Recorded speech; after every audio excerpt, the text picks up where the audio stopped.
வணக்கம். யாழ் சிறியின் இரவு நேர பிரதான செய்திகளோடு இணைந்து கொள்ளும் நான் அந்தோணி பிள்ளை கிரேசியன். முதலில் தலைப்புச் செய்திகள். முல்லைத்தீவு ராணுவ முகாமுக்குள் சென்ற இளைஞன் சடலமாக மீட்பு, ராணுவத்தினர் மீது எடுக்கப்பட்ட நடவடிக்கை. பிரதி பாதுகாப்பு அமைச்சருக்கு எதிராக நம்பிக்கையில்லா தீர்மானம், உயிர்த்த ஞாயிறு தாக்குதல் குறித்து புதிய தகவல் வெளியாகலாம்.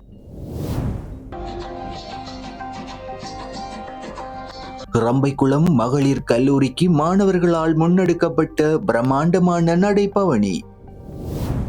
ராணுவ முகாமில் இளைஞர் மரணம், விளக்கம் கொடுக்கும் தேசிய மக்கள் சக்தி எம்பி ஜெகதீஸ்வரன். 5ஆம் தர புலமை பரீட்சை நாளை ஆரம்பம், முக்கிய தகவல் வெளியீடு பரீட்சைகள் ஆணையாளர். இந்திய குடியுரிமை கைவிடுவோர் எண்ணிக்கை அதிகரிப்பு. ட்ரம்பிற்கு அமைதிக்கான நோபல் பரிசு, பல தலைவர்கள் முன்மொழிவு. தொடர்பான விரிவான செய்திகள். முல்லைத்தீவு முத்தியன்கட்டு ராணுவ முகாமிற்கு அழைத்து செல்லப்பட்டு காணாமல் போன இளைஞர் ஒருவர் இன்று சடலமாக மீட்கப்பட்டுள்ளார். தகரங்களை அகற்றுவதற்காக சென்ற இளைஞரை இராணுவத்தினர் தாக்கியதில் அவர் உயிரிழந்திருக்கலாம் என அவரது சகோதரர் மற்றும் கிராம மக்கள் குற்றம் சாட்டியுள்ளனர். ஒரு சில நாட்களில் விடுவிக்கப்பட்டுள்ள முத்தியன்கட்டு குளம் இடதுகரை ராணுவ முகாமில் உள்ள கட்டடங்களை இராணுவத்தினர் அகற்றி வருகின்றனர். தகரங்கள் தருவதாக கூறி ராணுவ வீரர் ஒருவர் தொலைபேசியில் கபில்ராஜுக்கு அழைப்பு விடுத்துள்ளார். இதையடுத்து கடந்த 7ஆம் தேதி அன்று இரவு 5 இளைஞர்கள் முகாமுக்கு சென்றுள்ளனர்.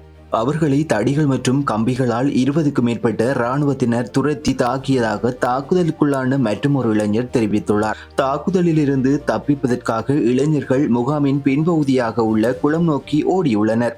5 பேரில் 4 மட்டும் திரும்பி வந்த நிலையில் கபில்ராஜ் காணாமல் போயிருந்தார். காணாமல் போன கபில்ராஜ் குளத்தில் விழுந்திருக்கலாம் என்ற சந்தேகத்தில் அப்பகுதி கிராம மக்கள் தேடுதல் பணியில் ஈடுபட்டு வந்த நிலையில் இன்று அவரது சடலம் மீட்கப்பட்டுள்ளது. இந்த சம்பவம் குறித்து நேற்று முன்தினம் இராணுவ வாகனம் ஒன்று பொதுமக்கள் கூட்டத்தால் வழிமறிக்கப்பட்டு நியாயம் கோரப்பட்டுள்ளது. இராணுவத்தினர் தனது தம்பியை அடித்து கொலை செய்துவிட்டு அதிகாலையில் குளத்தில் போட்டுள்ளனர் என உயிரிழந்தவரின் சகோதரர் மற்றும் கிராம மக்கள் குற்றம் சாட்டியுள்ளனர். காணாமல் போன இளைஞரின் சகோதரர் இந்த சம்பவம் குறித்து மனித உரிமைகள் ஆணைக்குழுவில் முறைப்பாடு பதிவு செய்துள்ளார்.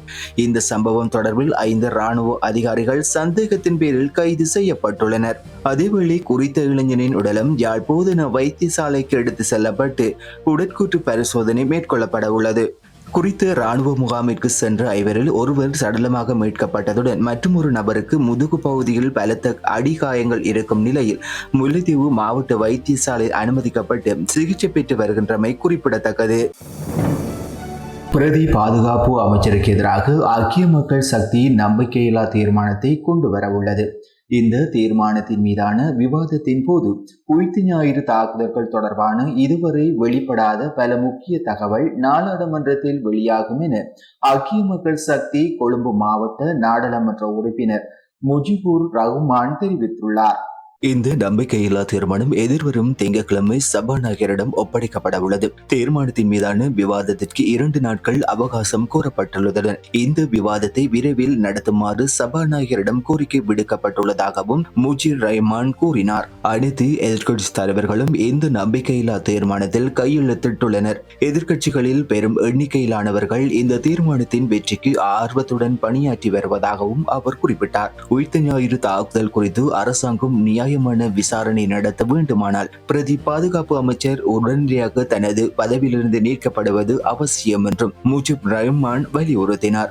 நாடாளுமன்றத்தில் இந்த விவாதம் பெரும் பரபரப்பை ஏற்படுத்தும் என எதிர்பார்க்கப்படுகின்றது.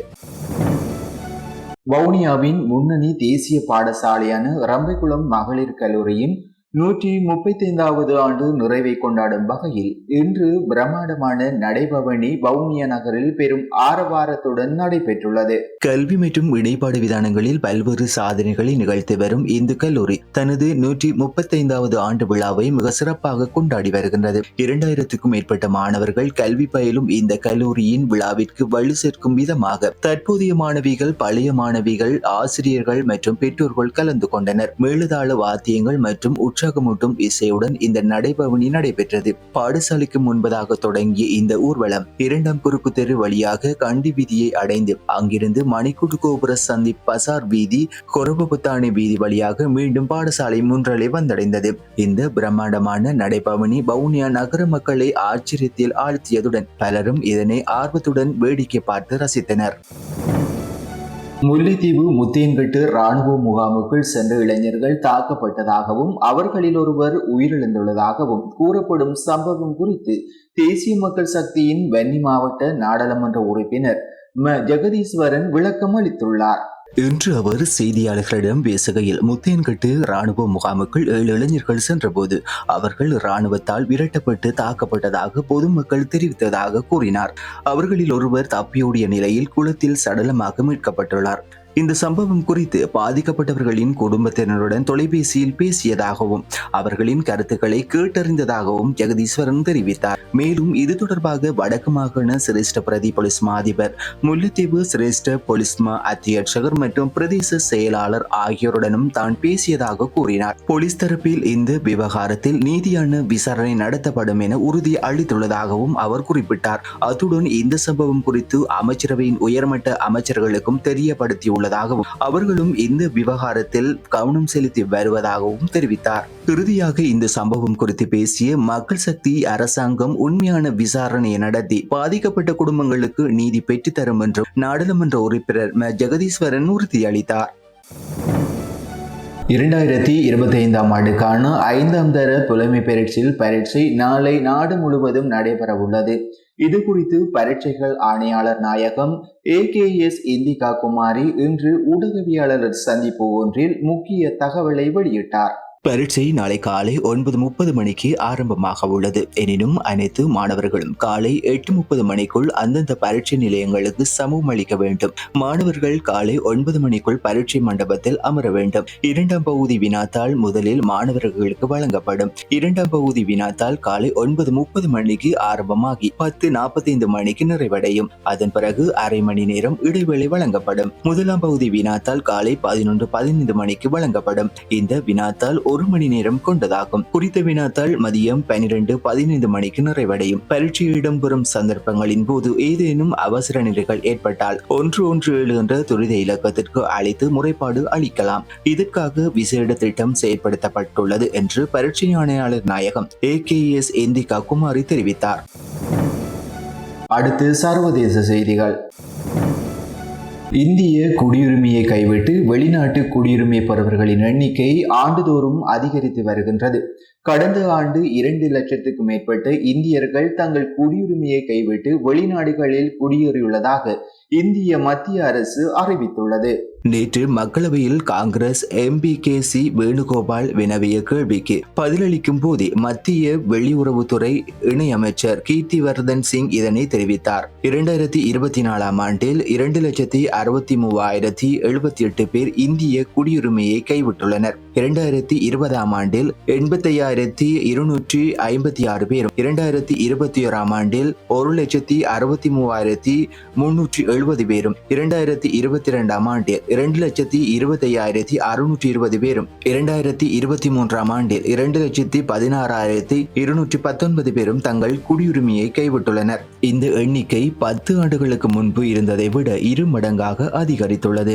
2011 மற்றும் 2014க்கு இடையில் சுமார் 1.2 லட்சம் பேர் மட்டுமே தங்கள் குடியுரிமையை துறந்தனர். தற்போது உலகளவில் 1.71 கோடி பேர் வெளிநாடு வாழ் இந்தியர்கள் இருப்பதாக இந்திய மத்திய அரசு தெரிவித்துள்ளது.